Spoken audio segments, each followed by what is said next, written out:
All right, so I'm gonna round it up. November the 14th, 6:44 Eastern Standard Time. You had Sam Watson, father of the brothers Watson.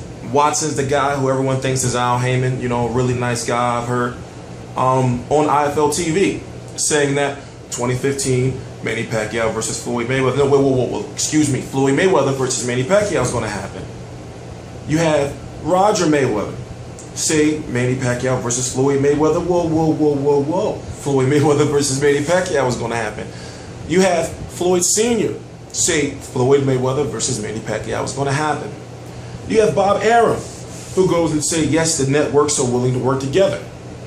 You have, just recently, Steven Espinoza, executive of Showtime Sports. Basically, he's responsible for All Access and the fights that are given to us on Showtime. So what I'm saying is this. A couple of nights ago, I believe it was on the 11th, he released a tweet. The tweet is no longer around. You can find it via screenshots on social media. In fact, it'll be on my social media page.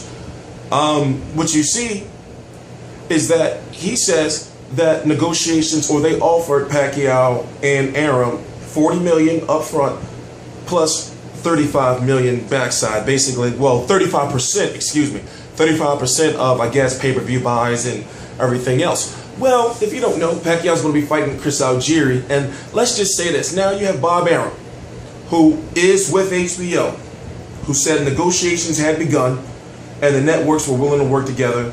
Then on Showtime, you have Steven Espinoza. He's basically Money Team. You might as well say he's Money Team, saying that they've made an offer. Steven Espinoza is not a promoter. Remember that. Remember that part. And remember, go back and look at his interviews about Danny Garcia and Lamont Peterson. So basically, you're saying you couldn't negotiate to get us that one, but you gave us Rod Salka and Edgar Santana or Santiago, but now you can negotiate Mayweather Pacquiao. So that's just a whole different situation. So moving on, you have to realize that Pacquiao was in a situation where he has to defeat Chris Algieri. About 6 months ago, no, actually about 4 months ago to be exact, people were saying, Chris Algieri had literally no chance. Now you got a lot of people saying, hey, jab is going to be a key and he can box. Well, I look at it like this.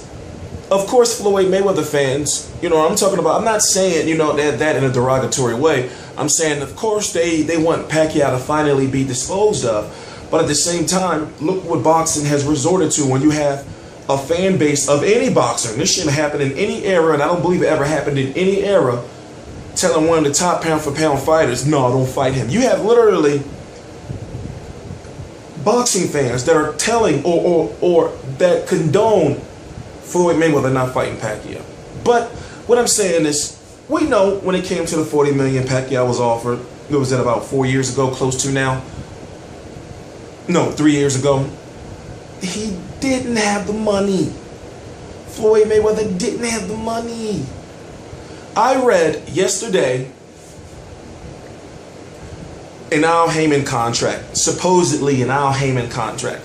Now, I know it's a real contract, but of course there's going to be fans that are going to say, this is not, it's from the Kathy Duvas lawsuit with Main Event. So, on that contract, if you sign with Al Heyman, and a guy, let's say for example, if you're Keith Thurman, and let's say Timothy Bradley call up Keith Thurman directly and say, yo, fight me now and I'll wire you $4 million and then another $2 million later on.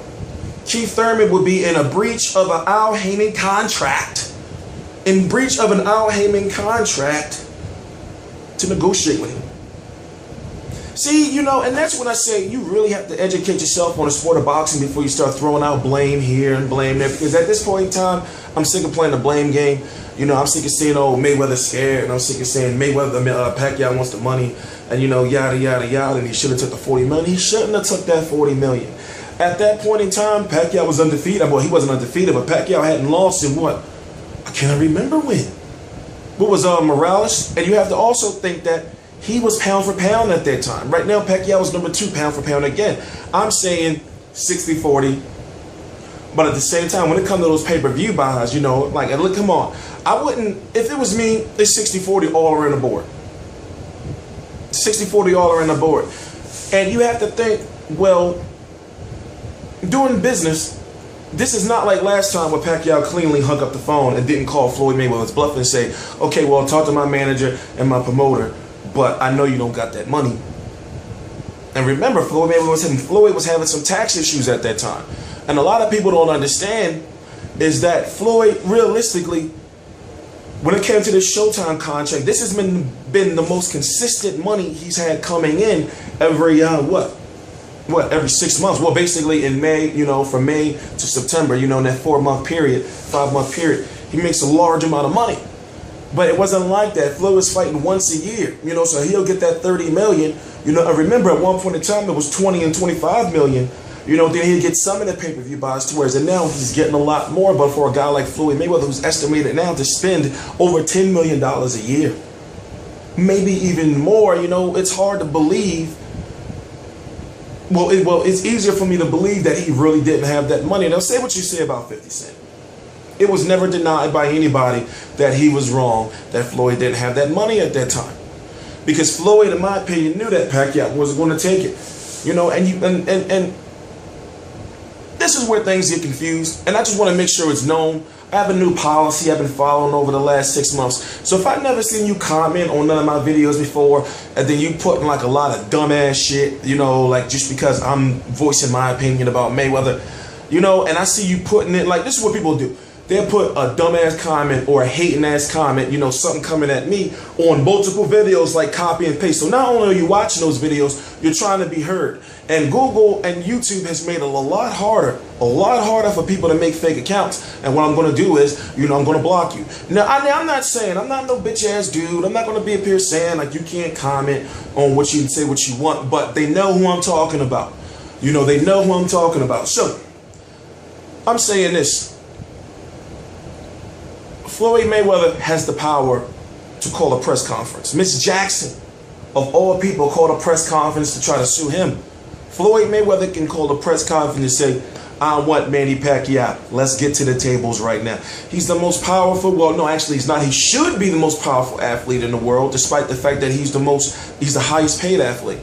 So you would think that the highest paid athlete would be the most powerful, but why? There's something missing. There's something missing. There's something missing, and everyone deep down, they know it. He just don't really have it all up here. Everyone deep down, they know it. And me personally, I've come to realize that he may be comfortable with going on with his career, not fighting Pacquiao. He may be comfortable with that. So what I'm saying is this: that's not the type of person, that you really want to say no to. So if that fight's out there for Pacquiao, you need to take it. Now, once again, going back to the blood test, I know people I look at it like this. To address the blood testing situation, if people don't know, it was going to go to the Supreme Court. I shouldn't have to say nothing else from there. It's a term you should look up called quashed.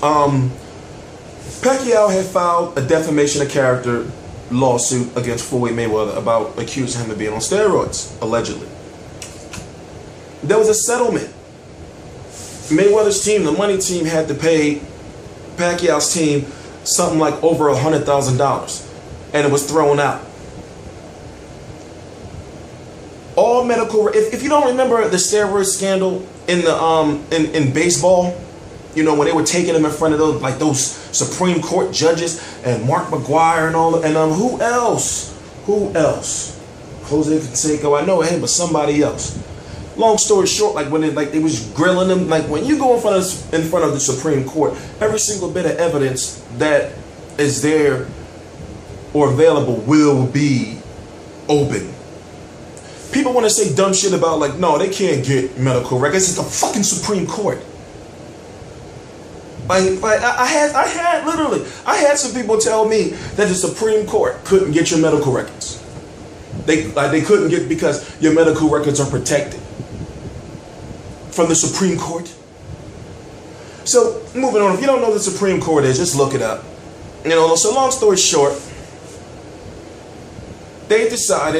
Team Mayweather decided to pay Manny Pacquiao's team off and say, no, let's settle out of court. We apologize. We're never going to say it again. And they never, ever alluded again. Ever. Nobody on Mayweather's team up until Roger made Floyd Sr. And then he quickly changed that shit up. They haven't said anything about it again. But yet you still have the fans who really don't further educate themselves saying, oh, but yeah, remember he didn't take the blood test. The truth was about to come out, and guess who? So Manny Pacquiao's medical records were ready and available for his whole career. But guess whose wasn't? Floyd Mayweather's.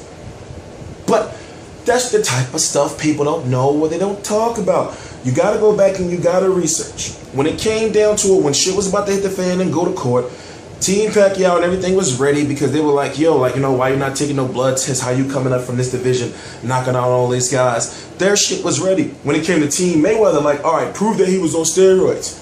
But in order for Mayweather to prove that, he would have had to open his shit up to him, but like, all right, well, here's all my medical records. Now I'm going to say, listen, how was he doing that? I want to see some proof. You know, ladies and gentlemen, like I said, it's easy to play the blame game. We can say that Pacquiao got knocked out by Marquez. He's got Marquez problems.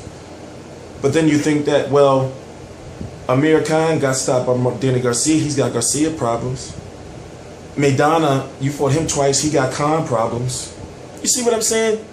But it's funny how, like, we as fans are at a point where some of us are saying, you know, like, nah, I don't want to see it. He better not fight him. And it's like, how are you making an excuse for the fighter? How are you saying, like, yeah, he right, don't fight him. Keep that money away from him. It's all about the money. That's some of the most ignorant shit I've ever heard in my life. So you have fans that say, well, best want to fight the best. But then when it comes to Mayweather Pacquiao, it's a higher standard. When it comes to Bob Arum is an old man. I've said it in many videos before. I think Bob Arum is more serious right now about making the bigger fights more than ever, because of his limited carousel of fighters, or his limited stable of fighters. But also you have to look at, well, Mayweather Promotions, CEO. Educate yourself. It's supposed to be a very powerful figure under the president and the vice president. He's gone. They just got their promoter's license about 4 months ago. Al Heyman can't do it. So Mayweather Promotions, they may be able to put on a little small card. You know, something maybe 2,000 seats, maybe at the most. And if you notice, when they put on cards, Mayweather Promotions cards, they've been really small cards. But they can't put on a card to the magnitude of Mayweather versus Pacquiao. So in the middle there, you got a guy like Oscar De La Hoya and Golden Boy Promotions, knowing that when it comes to the big name Al Heyman fighters, they really have nowhere to go to fight, because Richard Schaefer is gone, unless they want to fight on Lou DiBella cards and Warriors boxing cards and all that. So it's an ugly situation, but this ugly situation, if you've really been watching and paying attention, it's geared toward forcing Mayweather into a situation where he has to fight Pacquiao. They're talking about Canelo, talking about taking his date. You got Cotto that would love to get a rematch with him. Not Mayweather's running out of opponents simply. You know, there's a lot of shit going on. A lot of shit. But like I said, I'm T Street Controversies. It's T Street Controversy Live with Real Combat Media, and I cover boxing. Every single major fight live. So on my Facebook, links are right below. All the information, everything I'm talking about is just right there, ready and available. So when you think about the tweets I was talking about, this was just a couple of days ago, Steven Espinoza confirmed that negotiations for Pacquiao had begun. People called me a liar when I said, yes, negotiations had begun. Why? It's because I know somebody very, very, very, very close to the situation, but at the same time, I'm in a situation where I can't say any names. So you have Manny Pacquiao saying, yes, negotiations have begun, to Boxing Voice. You have Mayweather saying, I got a surprise for you in May. We should all know as boxing fans, we could say, oh, how he can fight Mayweather but take the deal. No, listen. You just don't be like, I don't care if Pacquiao's in a situation where he needs to fight. I don't care. You just don't bow down. You know, just like the first offer you take, you bite it. It's not like before when negotiations just ended, whether Mayweather had the money or not, on the phone, and Pacquiao didn't even bother to negotiate, even though he couldn't. But this is a situation where it's not like last time. They're negotiating. So basically, Team Pacquiao, according to Steven Espinoza, has the offer. They got Chris Algieri next. it's up to them now to go back to Mayweather after Algeria over and start, all right, let's start negotiating this. You got to think, these are multi-million-dollar fights. You know, they're not going to be going through this heavy negotiation right now about what Mayweather, when you got Chris Algieri right there. You know, like, you don't do that to a fighter's mind. So, long story short, there's so much more to talk about, but I can sit up here for half an hour, and honestly, I really don't feel like it. I'm back in the flow. This is T Street Controversy, T Street Controversy Live, your first official boxing promoter from YouTube. My God, that sounds good, doesn't it? That sounds good. Big things are happening here, doing things that people thought I wouldn't do, and that's why I'm telling you to subscribe. So they're going to get better from here. T Street Controversy, T Street Controversy Live.